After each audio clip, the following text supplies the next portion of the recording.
Greetings everyone, welcome back to Cooking on Easy. Today I'm making a super easy 5 ingredients shrimp fried rice. Here are a list of the ingredients. I got an idea to make this super easy and simple fried rice dish from the dumpling restaurant here in Taipei called Beidahang, which has been open for I think around 25 years. They serve amazing xiaolongbao and dumplings that can easily match Din Tai Fung's level and quality, but I'm focusing on their fried rice today. Unlike most fried rice I've had in the past, their fried rice has a smoky flavor which I suspect comes from the browning of egg and spring onions that creates an immediate depth of flavor to the dish. As with all Chinese stir-fry dishes, we'll start with the mise en place. First thing we need to do is prepare the rice. I have some short grain rice here, which I'll add in about 1 1/4 cup into my rice cooker pot. Next, rinse the rice a couple of times to get rid of the excess free starch that is present in the rice. Depending on the producer of the rice, the amount of free starch present in the rice differs. I will just wash it until the water comes out relatively clear and transparent.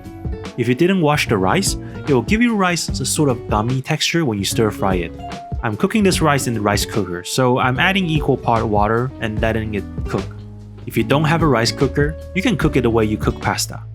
My rice is finished cooking. I'm going to mix it up to fluff up the grains a little bit. Then, I will transfer my cooked rice to a metal pan, spreading out into a thin layer to let it cool down a little before we move it into the fridge uncovered to get rid of the excess water. If you try to stir fry it now, it generates a lot of steam, and you will end up with clumps of rice instead of individual grains of rice that most people prefers. You want to leave it in the fridge for at least 4 hours, but overnight is suggested, so plan accordingly. Next thing to prepare are the spring onions. Slice your spring onions into small pieces, but make sure you separate out the white part and the green part. I'm actually going a step further and separating them into 3 parts. The white part, the in between, which is basically the middle part, and finally the pure green part. The white part I'll add in the beginning, so it creates a lot of toasty, smoky flavor as it browns in the oil. Then I'll add the middle part halfway through the cooking, and the green part in the end. Moving on to the shrimps. All I'm going to do is lightly season them with some salt. This is sodium bicarbonate. Adding some sodium bicarb to shrimp will cause it to plump up a little, giving it a snappier texture. For this amount of shrimp, I'm going to add a 1/4 teaspoon or so and mix it. The longer you let it sit, the snappier the texture will be, so keep that in mind when you prep. The rice has been in the fridge since last night, so we can move on to the cooking. You need a thoroughly heated frying pan. To test this, just drop a few droplets of water. If you see the water sort of dancing on your frying pan, then it's good to go. If not, wait a few more seconds. Oil goes in and we will fry the white part of the spring onion first until it's starting to turn brown. Next, add in the shrimp and stir fry them until they're about 80% done. Then add in the chilled white rice and start mixing them to get the rice coated with oil.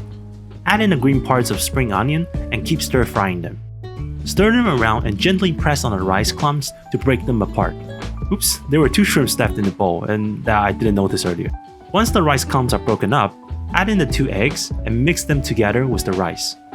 You can see that some of my eggs are getting stuck onto the pan. No worries, this is actually what I wanted. I want the egg to stick on there and brown a little to give up that smoky flavor. Once I can see the eggs are brown to my liking, I'll just grab a metal spoon or something and scrape them up and mix them into the rice. Before we finish, I'm just going to season them with some salt and some optional MSG, and we're ready to plate up. This came out exactly how I liked it, with all the similar flavor profile to the ones I had. Hard to believe that we use such a small amount of ingredient to create a dish that is so flavorful. If you discount the optional ingredients and the oil, we only use 5 ingredients to come up with this dish. You can easily swap up the shrimps with some other protein, or if you're vegetarian, green peas, carrot also works well in here.